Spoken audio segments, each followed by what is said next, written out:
बिस्मिल्लाहिर्रहमानिर्रहीम। Dear student, आज हम स्टार्ट करने जा रहे हैं सेकंड ईयर केमिस्ट्री का chapter organic chemistry. Organic chemistry कैसे कहते हैं, सबसे पहले हम उसका डेफिनेशन करेंगे, उसके बाद हम उससे एक्सप्लेनेशन करेंगे।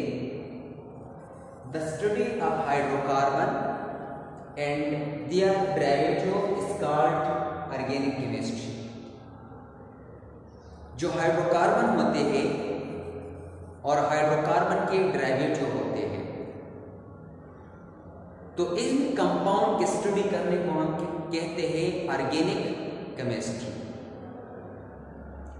अब ये हाइड्रोकार्बन क्या होते हैं? Those compounds which contain carbon and hydrogen only. ऐसे कंपाउंड जिसमें सिर्फ और सिर्फ कार्बन और हाइड्रोजन के अलावा कोई दूसरा एलिमेंट इसमें ना हो, तो इस कंपाउंड को हम कहते हैं हाइड्रोकार्बन। मिसाल के तौर पर मीथेन, यह हाइड्रोकार्बन है, कार्बन हाइड्रोजन। इथेन, ये एक गैस है, ये भी गैस है। इथेन कार्बन हाइड्रोजन, ये भी हाइड्रोकार्बन है। बेंजीन, ये भी हाइड्रोकार्बन है। एसिटिलीन, ये भी हाइड्रोकार्बन है। लेकिन अगर हम बात करें इस चीज की C6H12O6, तो ये हाइड्रोकार्बन नहीं है, क्योंकि इसमें कार्बन और हाइड्रोजन के अलावा ऑक्सीजन भी है। So this is not hydrocarbon. ठीक है। डेरिवेटिव किसे कहते हैं?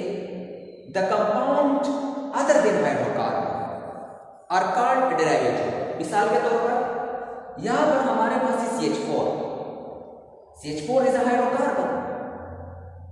जब CH4 के साथ क्लोरीन रिएक्शन करता है तो बनता है हमारे पास methyl chloride. Methyl chloride. So ये मिथाइल क्लोराइड किससे बना? CH4 से। सो ये मिथाइल क्लोराइड, इसको हम क्या कहेंगे? इसको हम कहेंगे डेरिवेटिव। इसको हम क्या कहेंगे? डेरिवेटिव। किसका डेरिवेटिव है? हाइड्रोकार्बन का डेरिवेटिव है। अगर ये हाइड्रोकार्बन ना होता तो ये भी ना होता। सो डेरिवेटिव वो कंपाउंड होते हैं जो कि हाइड्रोकार्बन से बनते हैं। सादा अल्फाज में वो कंपाउंड जो कि हाइड्रोकार्बन से बनते हैं, ऐसे कंपाउंड को हम कहते हैं डेरिवेटिव। सो ये ऊपर डेफिनेशन जो मैं आपको बताने जा रहा था कि the study of hydrocarbons and their derivative is called organic chemistry. अब ये स्टडी में क्या आता है? स्टडी में ये आता है कि हाइड्रोकार्बन की फिजिकल प्रॉपर्टी कौन से होते हैं, केमिकल प्रॉपर्टी कौन से होते हैं, प्रिपरेशन उसका हम कैसे करेंगे, उसके यूजेस किस तरह होते हैं, उसका स्ट्रक्चर। ठीक है, ये सब कुछ उसकी स्टडी में आता है। इसी तरह से हाइड्रोकार्बन से जो कंपाउंड बनते हैं जिसको हम कहते हैं डेरिवेटिव। सो डेरिवेटिव के प्रॉपर्टीज यानी chemical property, physical property, reactions, ठीक है, जो इसको हम कहते हैं। इसी तरीके से प्रिपरेशन, इसी तरीके ये यूजेस, इसका स्ट्रक्चर वगैरह वगैरह। सो हमारे पास जो हाइड्रोकार्बन और डेरिवेटिव्स के जो सारे के सारे प्रॉपर्टीज होते हैं, जिस तरह मिसाल के तौर पर हाइड्रोकार्बन और डेरिवेटिव्स को किस तरह प्रिपेयर किया जाता है, हाइड्रोकार्बन और डेरिवेटिव के रिएक्शंस कौन से होते हैं, हाइड्रोकार्बन और डेरिवेटिव को हम कहां पर यूज कर सकते हैं, हाइड्रोकार्बन और इसके डेरिवेटिव का स्ट्रक्चर क्या होता है। ठीक है। सो इसके स्टडी करने को हम क्या कहते हैं? ऑर्गेनिक केमिस्ट्री कहते हैं। ये ऑर्गेनिक केमिस्ट्री इसको हम क्यों कहते हैं, इस पर भी हम बात करेंगे कि ये ऑर्गेनिक केमिस्ट्री इसको हम क्यों कहते हैं और इन कंपाउंड का ये ऑर्गेनिक लफ्ज क्यों पड़ गया। ठीक है, तो चलो हम स्टार्ट करते हैं। अपने साथ नोट कर दे, इसका स्क्रीनशॉट जो है आप ले सकते हैं। तो चलो हम बात कर लेते हैं हमारे पास कि ये ऑर्गेनिक लफ्ज इसे कंपाउंड का क्यों पड़ गया, किसने दिया ये ऑर्गेनिक लफ्ज। ठीक है, अच्छा, इसका नोट कर दो प्लीज।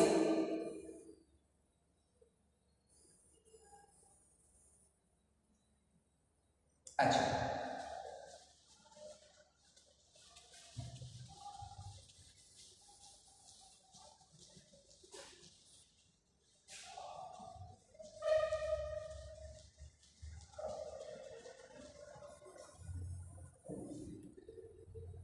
डियर स्टूडेंट, ये जो ऑर्गेनिक लफ्ज है, ये ऑर्गेनिक लफ्ज ये डेरिव किया गया है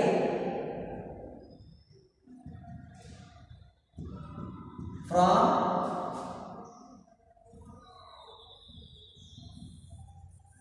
ऑर्गेनिज्म। डियर स्टूडेंट, ये अपने जहन में बैठा दिए पॉइंट कि ये ऑर्गेनिक लफ्ज, देखो इसके कितने आपके पास, ORGAN आई, तो ये देख लो ORGANI, ऑर्गेनिक डेरिव फ्रॉम ऑर्गेनिज्म। देखो यहां से ऑर्गेनिज्म से ये लफ्ज लिया गया है। क्यों? इसी वजह से कि एक साइंटिस्ट था, जिस साइंटिस्ट का नाम था बर्जेलस।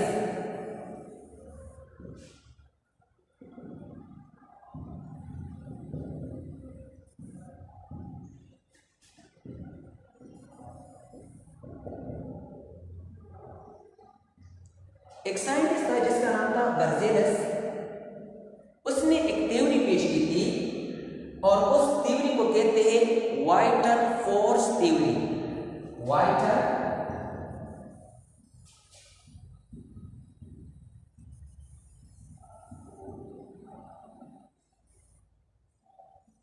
Vital force theory. बर्जेलस ने यह कहा कि वो कंपाउंड जो कि हम लिविंग ऑर्गेनिज्म से हासिल करते हैं, उन कंपाउंड को हम लेबोरेटरी में प्रिपेयर नहीं कर सकते। ऐसे कंपाउंड जो कि लिविंग ऑर्गेनिज्म में पाए जाते हैं, इसी कंपाउंड को हम लेबोरेटरी में प्रिपेयर नहीं कर सकते। उसने कहा कि लिविंग ऑर्गेनिज्म में एक नेचुरल फोर्स होता है, उस नेचुरल फोर्स ने उसको नाम दे दिया वाइटल फोर्स, और उस वाइटल फोर्स की मदद से वो कंपाउंड उसके बॉडी में बनते हैं, जबकि वो force outside of the body of the living organism नहीं होता, तो हम उसी कंपाउंड को हम लेबोरेटरी में प्रिपेयर नहीं कर सकते। सादा अल्फाज में यानी उसने कहा कि हम कार्बोहाइड्रेट को लेबोरेटरी में प्रिपेयर नहीं कर सकते। कार्बोहाइड्रेट हम बॉडी से लेते हैं, प्रोटीन को हम लेबोरेटरी में प्रिपेयर नहीं कर सकते, विटामिन को हम लेबोरेटरी में प्रिपेयर नहीं कर सकते, हार्मोन्स को हम लेबोरेटरी में प्रिपेयर नहीं कर सकते। तो ये थ्योरी बर्जेलस साइंटिस्ट ने पेश की थी कि उसने कहा कि वो कंपाउंड जो कि हम लिविंग ऑर्गेनिज्म से हासिल करते हैं, तो इसी कंपाउंड को उसने क्या नाम दे दिया? ऑर्गेनिक कंपाउंड का नाम दे दिया। और उसने कहा कि हम ऑर्गेनिक कंपाउंड को लेबोरेटरी में प्रिपेयर नहीं कर सकते। सो इसी वजह से इन कंपाउंड का नाम पड़ गया ऑर्गेनिक कंपाउंड। ठीक है। इसके बाद एक और साइंटिस्ट था जिसका नाम था वोहलर।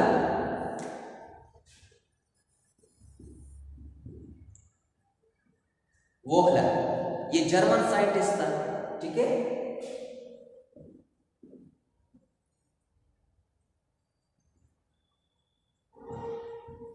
ये जर्मन साइंटिस्ट था। लेकिन एक इंटरेस्टिंग बात मैं आपको बताता चलूं कि ये वोहलर जो था, ये बर्जेलस का स्टूडेंट था, बर्जेलस उसका टीचर था। वोहलर ने क्या किया? वोहलर ने अमोनियम साइनेट को गर्म किया लेबोरेटरी में, और उनसे उसने बनाया किस चीज को? यूरिया को। किस चीज से?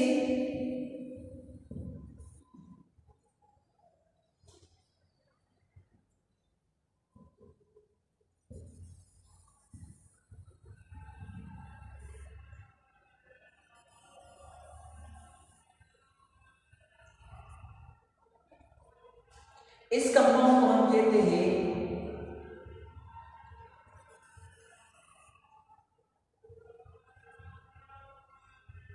अमोनियम साइनेट और इस कंपाउंड को हम कहते हैं यूरिया। ये कंपाउंड कौन सा है?